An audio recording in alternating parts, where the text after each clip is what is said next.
मंगल ग्रह पर नासा के वैज्ञानिकों ने चमत्कारी खोज की है। पहली बार लाल ग्रह के आसमान में धरती की तरह कड़कती बिजली की आवाज रिकॉर्ड की गई है। इसे इसलिए चमत्कार माना जा रहा है क्योंकि मंगल पर पानी और बादलों की भारी कमी है। ऐसे में बिजली का पैदा होना एक रहस्य जैसा है। यह अध्ययन मंगल पर मानव जीवन की खोज में भी मदद करेगा। बर्फीले, वीरान और सूखे मंगल पर अचानक बिजली की कड़कती आवाज ने दुनिया भर के वैज्ञानिकों को हैरान कर दिया है। यह आवाज बिना बादल और बिना तूफान के सुनाई दी। बता दें कि नासा का मेवेन स्पेसक्राफ्ट मंगल पर लगातार खोज कर रहा है। 4 सालों में इस स्पेसक्राफ्ट ने मंगल ग्रह पर कई अनोखी चीजें पकड़ी हैं। अब पहली बार लाल ग्रह पर बिस्लर नाम के रेडियो सिग्नल का पता लगाया गया है। ये सिग्नल मंगल पर बिजली के कड़कने की आवाज है। ये वैसा ही है जैसा धरती पर बिजली कड़कने पर सुनाई देता है। इस खोज से ये साफ हो गया है कि मंगल ग्रह का वातावरण सिर्फ धूल भरा ही नहीं बल्कि इलेक्ट्रिकली एक्टिव भी है।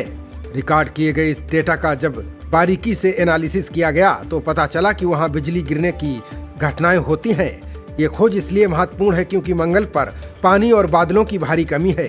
वहां बिजली का पैदा होना एक चमत्कार जैसा है। बता दें कि वैज्ञानिक लंबे समय से इस बात को लेकर कंफ्यूज थे कि क्या मंगल पर बिजली कड़क सकती है।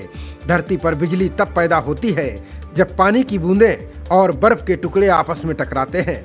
मंगल पर पानी बहुत कम है, इसलिए वहां बिजली की उम्मीद भी नहीं है। इस नई रिसर्च ने बताया है कि वहां धूल के कण आपस में रगड़ खाकर चार्ज पैदा करते हैं।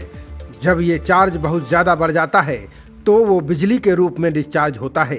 वैज्ञानिकों ने पाया कि मंगल पर बिजली कड़कने के नियम भी वैसे ही हैं जैसे हमारी धरती पर काम करते हैं। ये खोज साबित करती है कि ग्रहों का वातावरण भले ही अलग हो लेकिन फिजिक्स के नियम हर जगह एक जैसे ही रहते हैं। बता दें कि मंगल की हवा बेहद पतली है, फिर भी वहाँ इलेक्ट्रिक चार्ज बन रहा है। ये स्पार्क्स मंगल की केमिस्ट्री बदल सकते हैं। उदाहरण के तौर पर समझा जाए तो यहाँ रिएक्टिव कंपाउंड बनाना हैरान करने वाला है।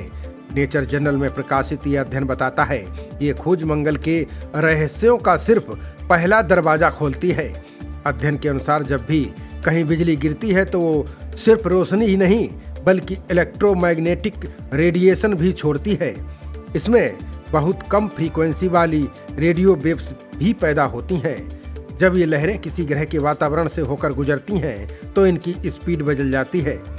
हाई फ्रीक्वेंसी वाली लहरें तेज चलती हैं और लो फ्रीक्वेंसी वाली धीरे चलती हैं। इसकी वजह से ये सिग्नल खिंच जाता है और सुनने में किसी गिरती हुई टोन जैसा लगता है। इसी को वैज्ञानिक विस्लर कहते हैं। यह अध्ययन मंगल पर पानी की खोज की दिशा में मदद करेगा। बता दें कि नासा के रोवर ने 55 बार बिजली के कड़कने की घटनाएं रिकॉर्ड की हैं। वैज्ञानिकों के अनुसार ऐसा हर बार नहीं होता है, केवल धूल के कणों के घर्षण से बिजली पैदा होने की आवाज आए। ये भी हो सकता है कि धरती की तरह वहां भी पानी की बूंदें और बर्फ के टुकड़े आपस में टकराते हों। फिलहाल अभी कुछ भी कहना मुश्किल है कि लाल ग्रह पर जीवन की कितनी संभावनाएं हैं, लेकिन इस रिसर्च ने पानी की खोज की दिशा में दरवाजे खोल दिए हैं। खबरों का सिलसिला जारी रहेगा। देखते रहिए जनप्रवाद। नमस्कार।